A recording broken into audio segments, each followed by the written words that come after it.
обращение к тем гражданам России или к тем русским людям, которые будут смотреть наш с вами разговор?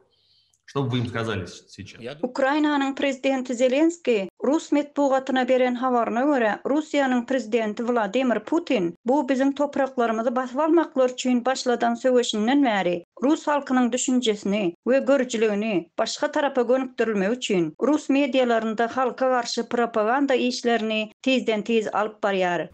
Это информационный пузырь, в котором, в общем, живут граждане.